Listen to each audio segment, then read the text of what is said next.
Bismillahirrahmanirrahim. Assalamualaikum warahmatullahi wabarakatuh. Alhamdulillahirrabbilalamin. Wassalatu wassalamu ala asyrafil anbiya wal mursalin Sayyidina Muhammadin wa ala alihi wa sahbihi ajmain, amma ba'du. Qala Allah ta'ala fil Qur'anil Karim, A'udzu billahi minasy syaithanir rajim. Bismillahirrahmanirrahim. Ud'u ila sabili rabbika bil hikmah wal mau'izatul hasanah wajadilhum billati hiya ahsan. Al-ayah sadaqallahul azim. Inna rahimakumullah. Alhamdulillahirabbil alamin. Kita kembali dalam kajian ilmu Al-Qur'an yang insyaallah diridhai oleh Allah Subhanahu wa taala, dan hari ini kita kembali akan mengkaji Al-Qur'an. Hari ini kita akan membahas tentang kewajiban yang Allah perintahkan kepada kita, dan kewajiban ini memang kewajiban yang sangat penting sekali, dan Allah benar-benar menekankan sebagaimana di awal dalam ayat itu yang saya baca, firman Allah di dalam surat An-Nahl ayat 125, yaitu kewajiban untuk berdakwah. Jadi kewajiban berdakwah ini adalah kewajiban yang sangat ditekankan oleh Allah, diperintahkan oleh Allah kepada setiap umat Islam, setiap muslim, baik itu secara berjamaah ataupun secara individu, tidak mengenal statusnya sebagai apa dalilnya. Dalilnya begitu banyak sekali, karena sangat penting sekali di dalam Al-Quran dan As-Sunnah, itu dalilnya banyak. Sebagaimana di dalam Al-Quran surat An-Nahl ayat 125, Allah memerintahkan yang saya baca di awal, yang artinya, dan serulah mereka ke jalan Tuhanmu dan berilah nasihat dengan yang baik, dan berargumenlah, berdebatlah, berdiskusilah dengan cara yang baik. Ini ayat agar kita diperintahkan oleh Allah untuk menyeru berdakwah kepada jalan Tuhanmu, menyeru manusia. Begitupun di dalam surat Ali Imran ayat 110, Allah berfirman, kuntum khaira ummatin ukhrijat linnasi ta'muruna bil ma'ruf wa tanhauna 'anil munkar wa tu'minuna billah. Kamu adalah umat yang terbaik yang dikeluarkan untuk manusia, memerintah kepada yang ma'ruf, mencegah dari yang mungkar, dan beriman kepada Allah. Allah berfirman, ini kuntum khaira umat, artinya Allah memuji kepada generasi yang dimana Al-Quran ini diturunkan, yaitu generasi ketika Rasulullah beliau masih ada di dunia ini, sekaligus para sahabat.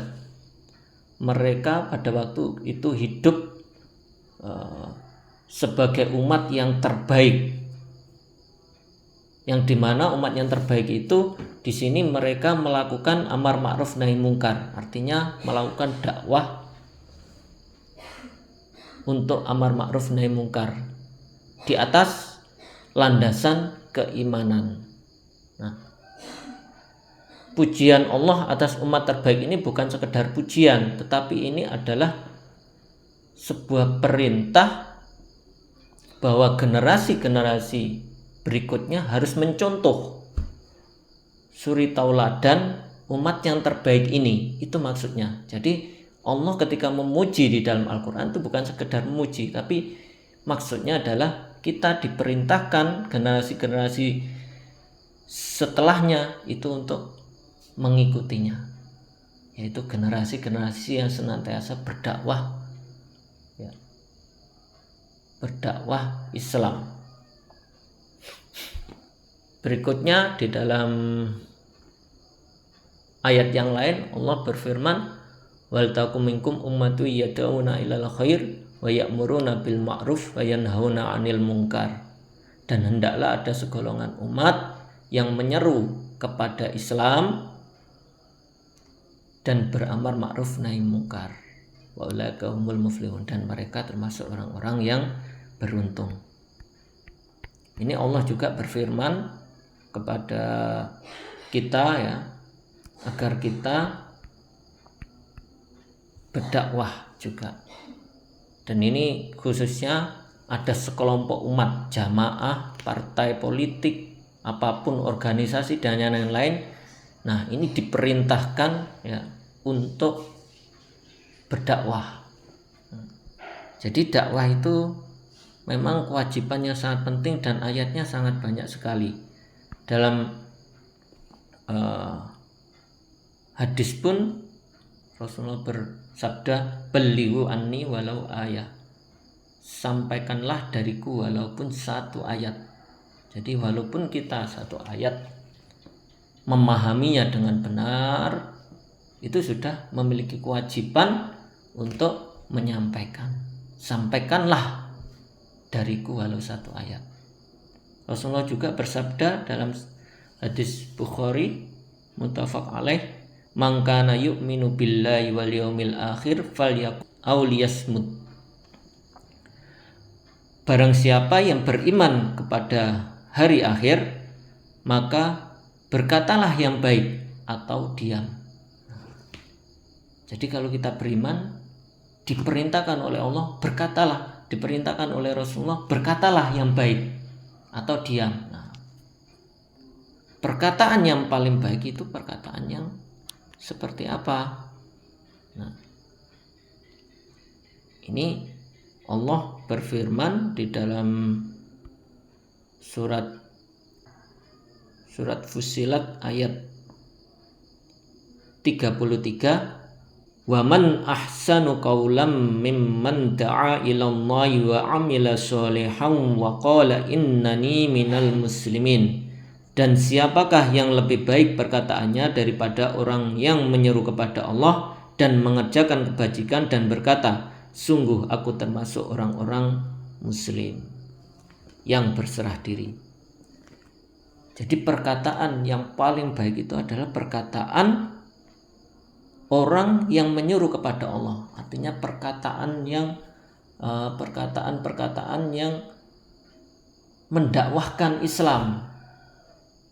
Ketika kita berkata tentang Islam, maka itu perkataan yang baik. Dan ini sebagai pilihan, ya, bagi kita. Kalau kita ingin berkata, maka berkatalah yang baik ini, yaitu perkataan-perkataan tentang Islam. Kalau tidak bisanya berkata buruk, ya lebih baik, kata Rasulullah, diam. Jadi banyak, ya, ayat-ayat ini, dalil-dalil ini semua memerintahkan kita, ternyata kita diperintahkan untuk berdakwah, menyampaikan Islam. Bahkan di hadis itu tadi, balighu anni walau ayah, kalau kita sudah memahami dengan benar satu ayat saja, itu sudah diperintahkan untuk berdakwah. Artinya apa? Ketika kita menuntut ilmu agama, kemudian kita memahaminya, ya, kita ada tuntutan lagi, ya, selain kewajiban untuk menuntut ilmu, yaitu kewajiban untuk berdakwah, amar ma'ruf nahi munkar. Misalnya kalau kita memahami, habis mengkaji tentang wajibnya menuntut ilmu, kita tahu dan paham dalilnya menuntut ilmu, misalnya thalabul ilmi faridatu ala kulli muslimin wal muslimat. Menuntut ilmu adalah wajib bagi laki-laki dan perempuan yang muslim. Maka kita memahaminya, oh itu hukumnya wajib, maka kita punya kewajiban untuk menyampaikan kepada yang lain.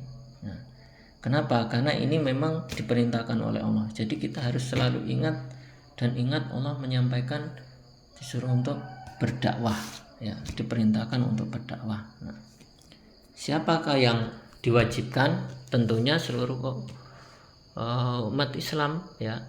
Umat Islam itu diwajibkan untuk berdakwah. Tidak menunggu menjadi orang yang berilmu dulu, yang sangat banyak ilmunya, ya. Jadi di sini yang penting syaratnya apa?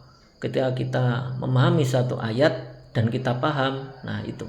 Jangan sampai kita belum paham, belum tahu betul, kita menyampaikan. Nanti takutnya bisa menyebarkan kesesatan, bukan kebenaran. Itu mungkin syaratnya, ya.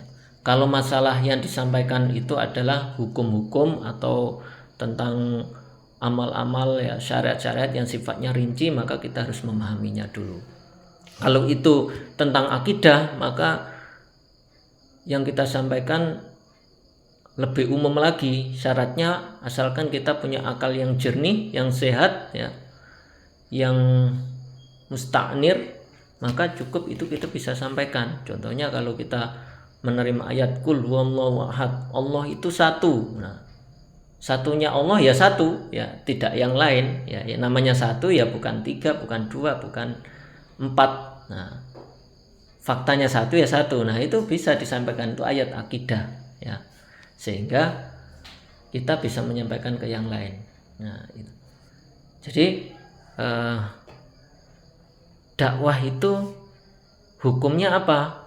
Hukumnya adalah wajib, dan wajibnya itu sama dengan kewajiban sholat. Bagaimana kewajiban sholat? Kita laksanakan 5 waktu, itu wajib, ya. Dakwah pun seperti itu, ya, wajib, sama, tidak ada bedanya, ya. Kalau kita menjalankan sholat itu wajib, dakwah pun wajib bagi kita. Dan wajib itu artinya apa? Kalau dijalankan mendapatkan pahala yang besar, kalau tidak dijalankan maka akan berdosa. Maka mau nggak mau ya kita harus menjalankan, karena Rasulullah pun selama hidup beliau dan para sahabat itu ya hidupnya itu untuk berdakwah, mendakwahkan Islam. Nah, kewajiban ini pun ya itu sangat dicintai oleh Allah, karena setiap kewajiban itu amal yang paling dicintai oleh Allah itu adalah amal yang diwajibkan. Jadi kalau kita berdakwah, ya, dengan niat ikhlas karena Allah, maka kita akan mendapatkan cintanya Allah. Dan kita termasuk orang-orang yang mengikuti Rasulullah. Qul in kuntum tuhibbunallaha fattabi'uni. Katakanlah jika kamu mencintai Allah maka ikutilah aku, ikutilah Rasulullah. Rasulullah hidupnya berdakwah pada Islam, ya.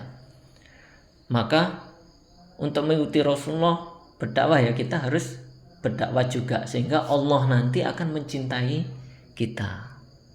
Nah, ini wajibnya, dari sisi wajibnya dakwah. Nah, jadi jangan sampai kita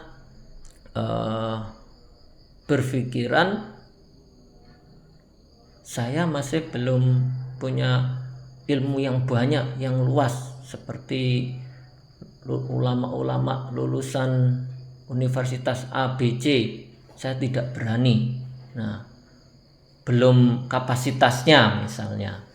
Nah, hati-hati, ya, karena bisa jadi itu adalah bisikan setan agar kita tidak mau mendakwahkan Islam. Bayangkan kalau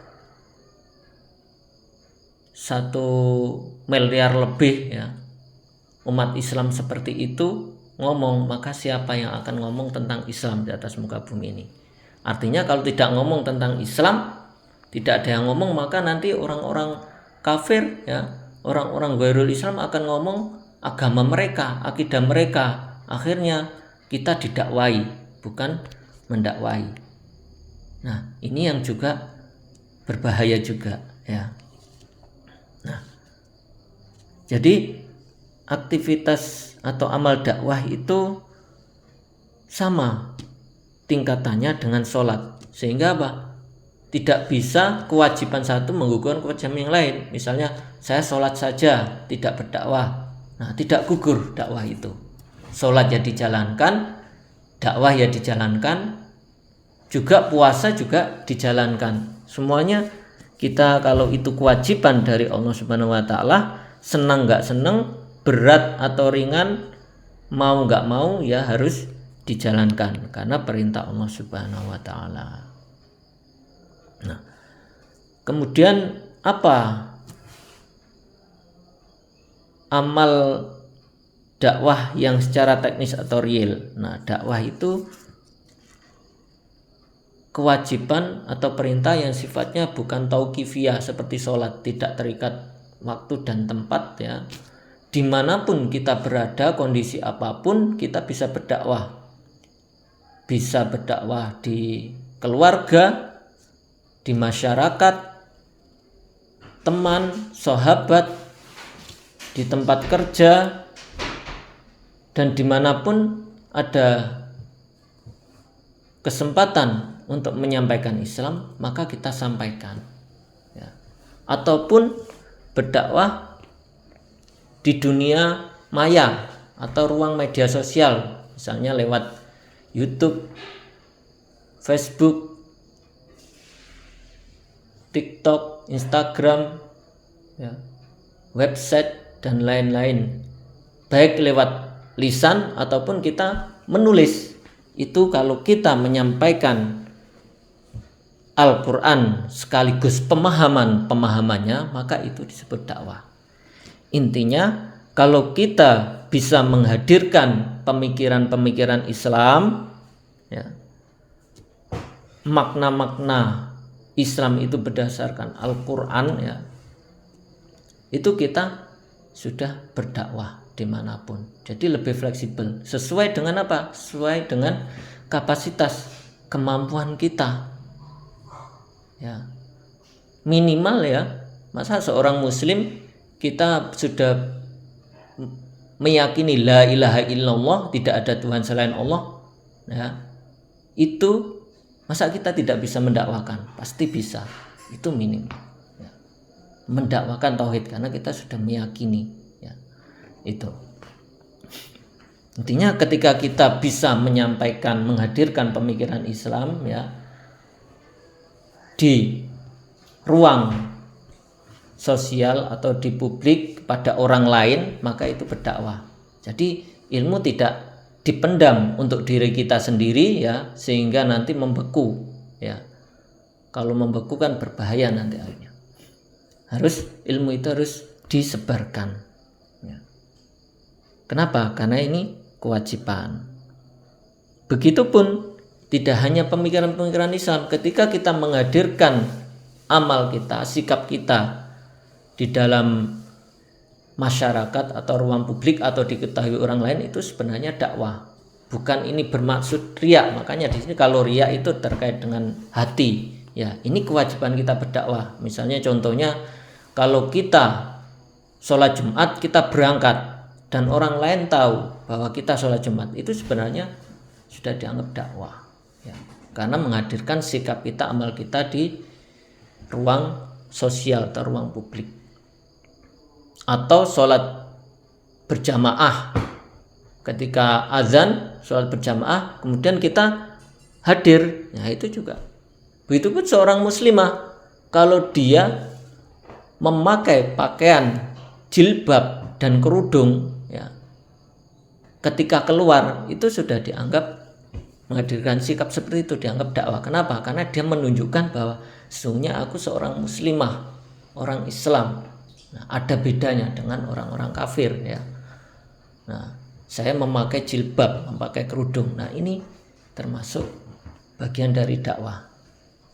Nah, mari kita di sini senantiasa mendakwahkan ya Islam ya, sebagai apa? Sebagai bukti ketaatan kita kepada Allah, sehingga kelak Allah ketika menghisab kita, menanyakan kita apakah kamu sudah berdakwah menyampaikan Islam, maka kita bisa menjawab ya, kita bisa membuktikan dengan amal kita.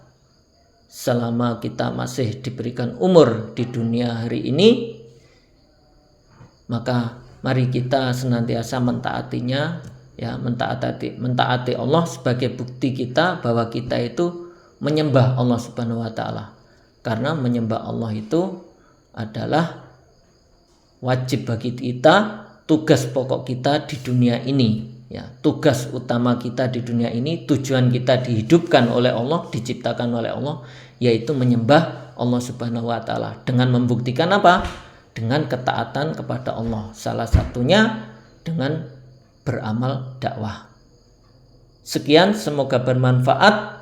Atas perhatiannya, wassalamualaikum warahmatullahi wabarakatuh.